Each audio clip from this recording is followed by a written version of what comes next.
Mdeme. Mpaka sasa nashindwa kuthibitisha kama niko ndotoni au ni kweli uko mbele ya mboni za macho yangu. Mwanamke wa maisha yangu, kipenzi cha roho yangu.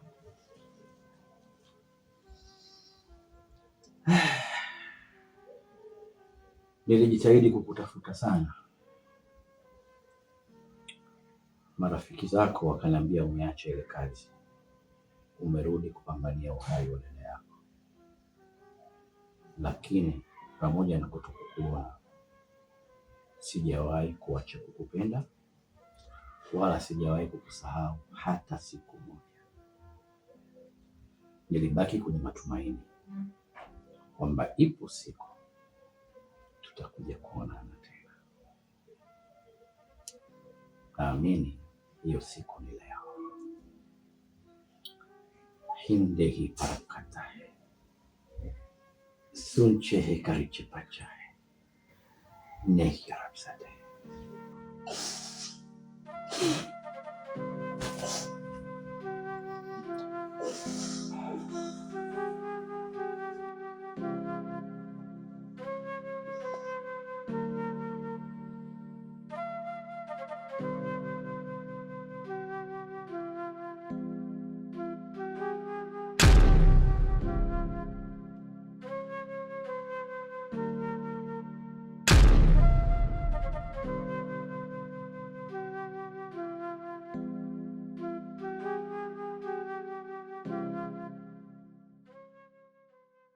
Mr. Ganyai, unajua wewe ni rafiki yangu wa muda mrefu sana. Alafu isitoshe, urafiki wetu sasa hivi unakaribia kuwa undugu. Hujawahi kunificha jambo lolote lile, liwe la heri ama liwe la shari. Kwa muda mchache niliokutazama na kuona kabisa hauko happy, hauko sawa kabisa. Ganyai, mimi nakufahamu wewe sio mtu wa hivyo. Hebu niambie, kitu gani ambacho kinachokufanya wewe ukose raha, ukose furaha kabisa? Mwenzangu, vipi, unaumwa au inakuwaje?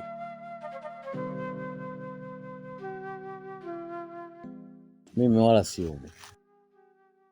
Namshukuru Mwenyezi Mungu, afya yangu iko barabara. Niko sawa mdogo wangu. Kumbe tatizo nini?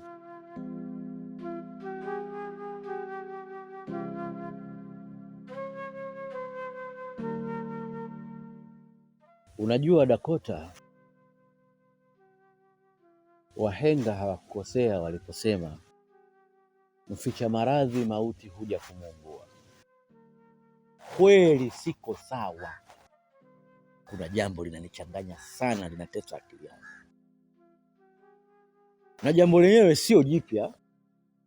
Asubuhi tulipoonana nilizungumza na wewe, nikakwambia kuna mgeni nimempokea pale. Yule mgeni ni shemeji yangu, ni mdogo wake na Sekela, baba mmoja mama mmoja. Anazaliwa Sekela ndo anafuata mgeni. Kaka, hivi kuja mgeni kwako ndio ikufanye ukose amani? Alafu kama riziki ipo tu, leo tumekosa, kesho tutapata. Kaka, usiwe mnyonge. Alafu sisi wakurungwa, nikisema ukurungwa nadhani unajua, yaani madigala. Tukikosa kikubwa basi kidogo tutapata. Yule mgeni aliyokuja haiwezi kaa sababu tukakosa hata kidogo cha kumfanya akose kula kitoga. Tatizo wewe hujanielewa vizuri. Hayo mambo ya riziki sio nini, mimi wala haniumizi kichwa.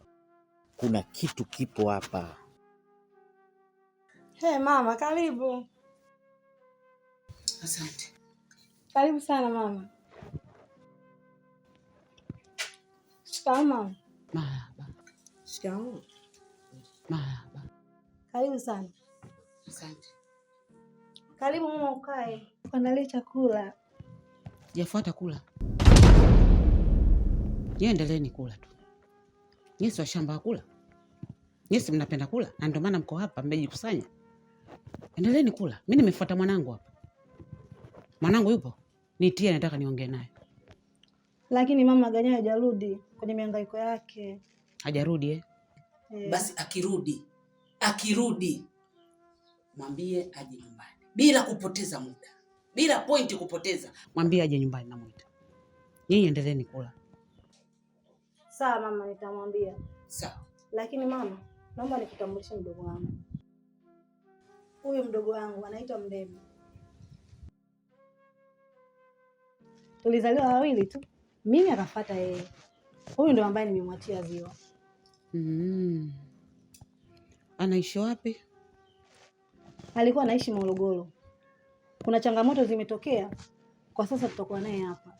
Humu ndani? Mama. Hapa.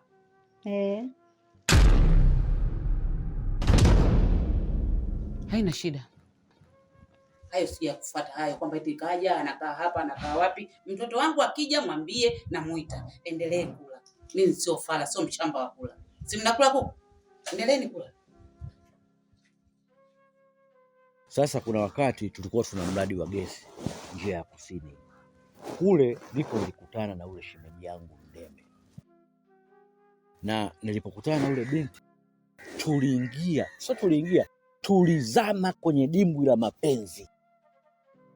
Tulipendana sana. Na kitu kimoja nikwambie bwana Dakota. Tunaona mimi kaka yako mpaka hizi nywele zimeanza kubadilika zitakuwa nyeupe. Hii maana yake umri umesogea. Mimi nimekula kidogo eji. Yaani ningekuwa nyakati hii moja kasoro saa yote giza linaingia. Sasa kwa umri huo wote nilokuwa nao sijawahi kukutana na mtoto anayejua mapenzi kama Mdeme. Mr. Nganyari, unachoongea ni kweli au? Yule mtoto anajua mapenzi wewe. Unielewi Dakota? Sasa ndugu yangu, kwa nini ukumuoa yeye mpaka ukamuoa dada yake? Kwanza naomba utengue kauli yako. Na leo nataka nikuchane. Yule Sekela yule unavyomuona mimi niko naye pale karibu mwaka 3. Yule msijamuoa. Sio mke wangu. Yaani yule mimi nimefungia. Alikuwa kama ganda la ndizi mtelezo kaeka ndani. Sio mke wangu kabisa. Alafu yule Mdeme mimi hatukuachana. Yaani tulipoteana tu kwenye mazingira ya utatanishi. Na mpaka mimi nakuwa na Sekela sikujua kwamba ana undugu na yule ndugu yake. Kaka, una haki ya kuwaza. Hilo jambo ni zito sana. Sasa katika kuwaza kwako na kuwazua, wewe unachukua hatua gani kukabiliana na hii sitofahamu? Kwa haraka yani. Wazo linalonijia. Bora mimi nipige chini Sekela. Pige chini naoa Mdeme.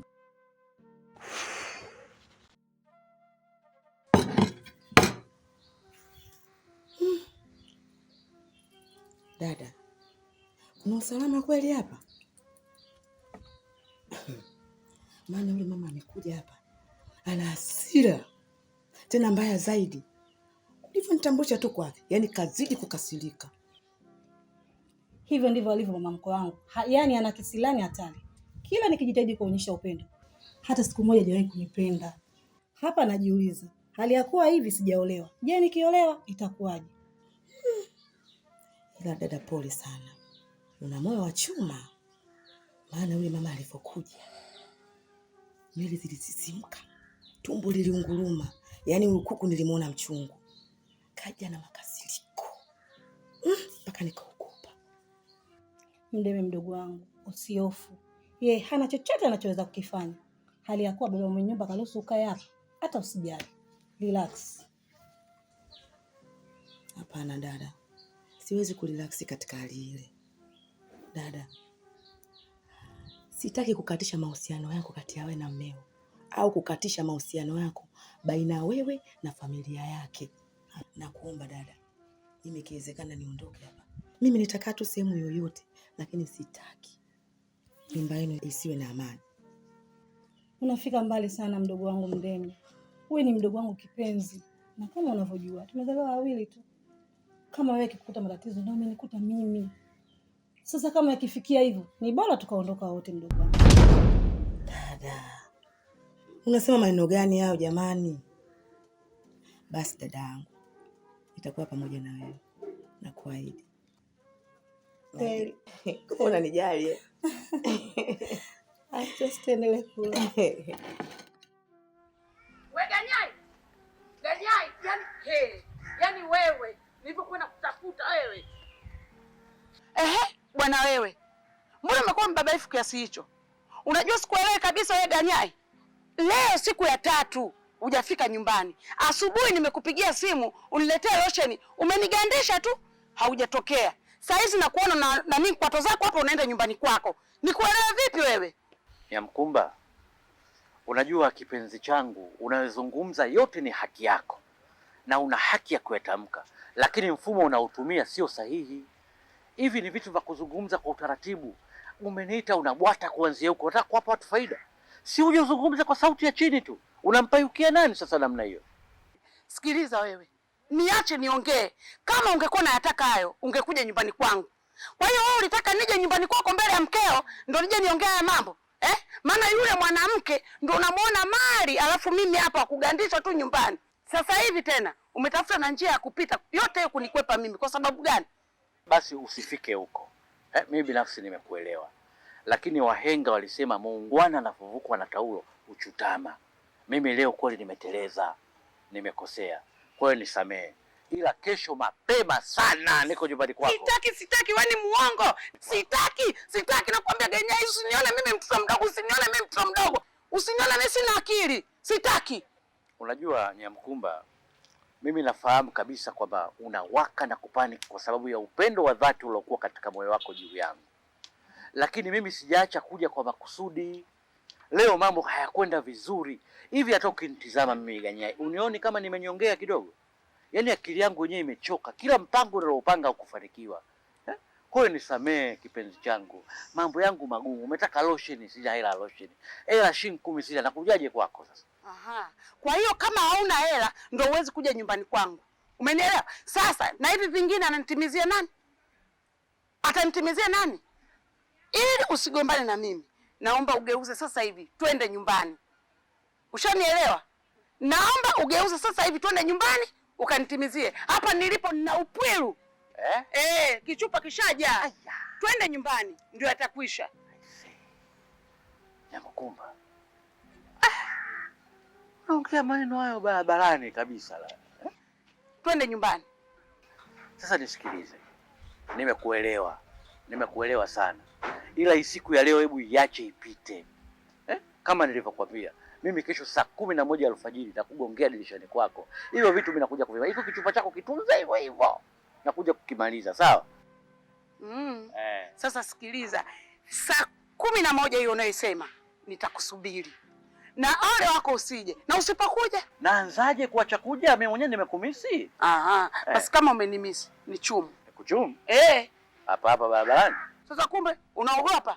Unaogopa nini? Barabarani namna hii vipi bana? Kwa hiyo unaogopa watu? Utaki kunichumu? Kiswahili bana.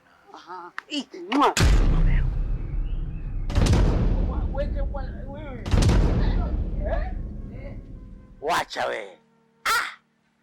Nyamkumba. Wewe Nyamkumba we.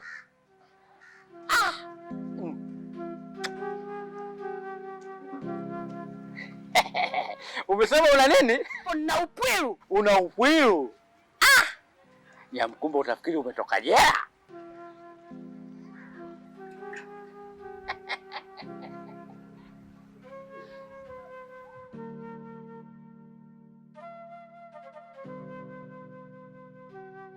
Nisikize vizuri wewe mkedele wa kiume wewe. Nimekuambia sikuhitaji. Jamani, wewe mbona uelewi wewe? Nimekuambia kila mtu aendelee na maisha yake. Unanikausha sauti tu kila siku. Mimi sitaki, nimekuchoka. Unasemaje? Hebu kuwa na huruma na mimi basi. Mambo yote ulionifanyia hata ukumbuki, si ndio? Unajifanya umesahau Mwanaume malaya wewe. Unajisahaulisha si ndio? Hebu achana na maisha yangu wewe. Vipi wewe? Kwani wanawake wengine si hao wanawake zako kwani hawakutoshelezi? Wewe nani? Siri mwanaume.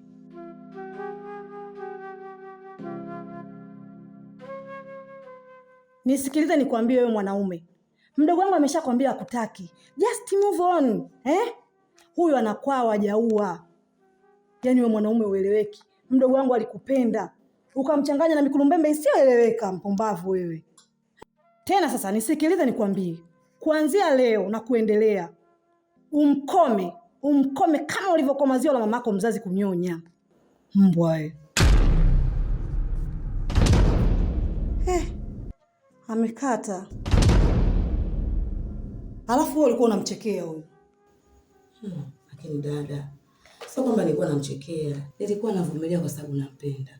Lakini mwanangu uvumilivu umenishinda. Na ile mishankingi yake basi nikajiona kapata na shangaa sasa hivi anifuatilia mimi sijui. Lakini wewe, kwa nini usimblock? Dada, swala la kublock. Nishamblock, ananitafuta kwa namba nyingine. Hiyo yenyewe namba nyingine. Sawa mdogo wangu. Kaa relax, tengeneze maisha yako. Ikiwezekana badilisha na namba, sawa? Sawa dada. Asante. Mwanzo sikujua mapenzi, kumbe mapenzi ni kama kamari, kuna kupata na kukosa. Mapenzi imani nilichokiamini. Nimechoka hoi. Pole sana mume wangu. Leo mizunguko ilikuwa mingi. Sasa utanisamehe. Kuna jambo moja na kuwa kama nafsi inanisuta hivi. Ndio maana hapa sitaki kupoteza hata nukta moja kabla sijafanya chochote. Tuongee hili. Unanijuaga mumeo, nikirudi kabla ya chochote nataka kuoga. Lakini hapa sijafanya chochote, nataka tulizungumze hili. Mke wangu, uliniambia kuna mdogo wako atakuja na amekuja, nimemwona. Ulisema ana changamoto. Ila hukunieleza zaidi changamoto zenyewe ni zipi. Sasa nikiwa kama baba mwenye nyumba napaswa kujua. Sawa? Naweza kuwa hata na ushauri. Kwanza nitangulize asante kwa kunipenda na kunijali. Kiufupi, mdogo wangu alikuwa na mahusiano na mtu. Na walipanga mambo mengi sana, kiwemo ndoa na mambo ya maisha yao. Bila kujua yule mwanaume alikuwa ni mume wa mtu. Na mke wake akifuatilia kila nyendo akipiga mume wake. Mwisho wa siku kukatokea na fumanizi kubwa sana. Yote kwa yote, wale waliomfumania walitaka kumsababishia matatizo makubwa sana. Sema tu Mwenyezi Mungu kamnusuru. Hivi kwa nini wanaume wengine wanakuwa na tabia mbaya kiasi hiki?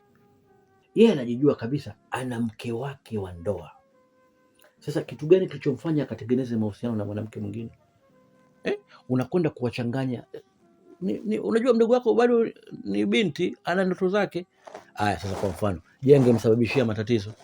Ndio hivyo mume wangu. Kila mwanaume ana akili yake.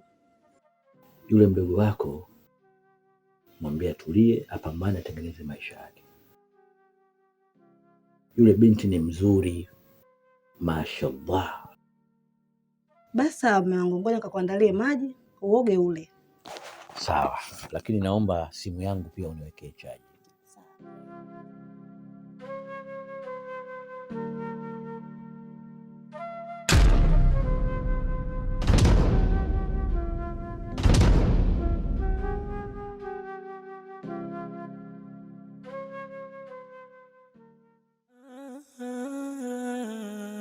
Mwanzo sikujua mapenzi, kumbe mapenzi ni kama kamari, kuna kupata na kukosa. Mapenzi imani nilichokiamini kumbe sicho.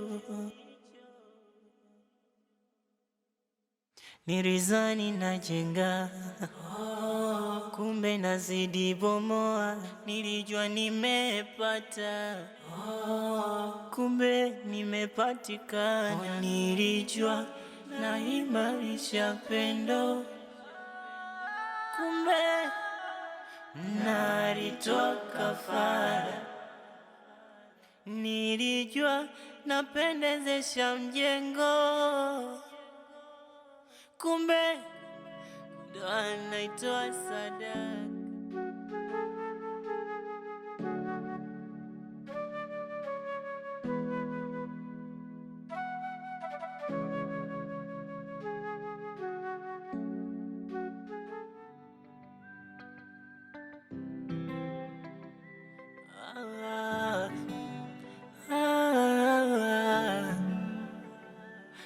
Nikikumbuka ile misemo ya wahenga, kuwa uyaone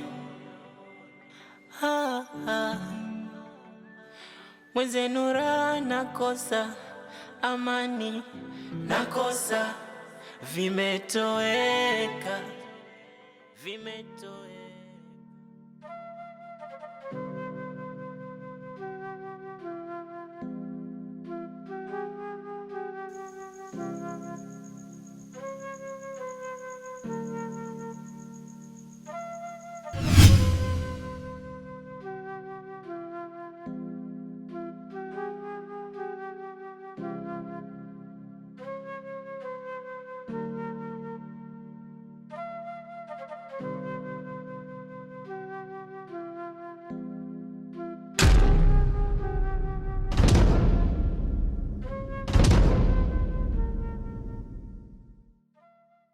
Shemeji, mbona uko hapa?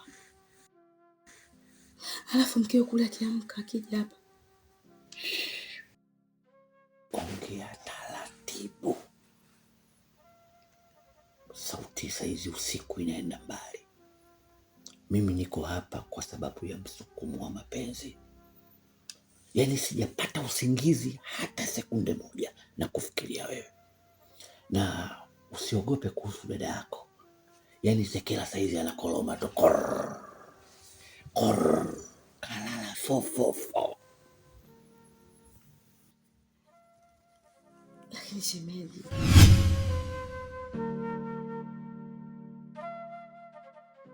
hapana shemeji, tafadhali naomba uniheshimu. Sasa hivi mimi ni shemeji yako. Kama mapenzi yalikuwa huko zamani na sio sasa, naomba heshima ifuate mkondo wake. Dada yangu nampenda, damu moja hiyo, kumbuka. Yaani kitu ambacho hujui, mimi siwezi kukuacha. Kwa sababu katika mapenzi yetu mimi hatujawahi kugombana na tulikuwa tunapendana kwa dhati. Sema tulipoteana katika mazingira ya utatanishi Mdeme. Na nilikutafuta sana. Kwa hiyo baada ya kukosa nikaingia kwenye mahusiano na Sekela, lakini sikujua kama Sekela ni dada yako. Tafadhali usinikatili. Hebu naomba nipe nafasi nyingine. Pamoja na hayo, naomba uniache. Maana hapa nilipo na stress zangu kibao. Halafu anaweza kaamka. Dada tafadhali naomba uondoke. Are you sure? I'm sure. Wewe kweli?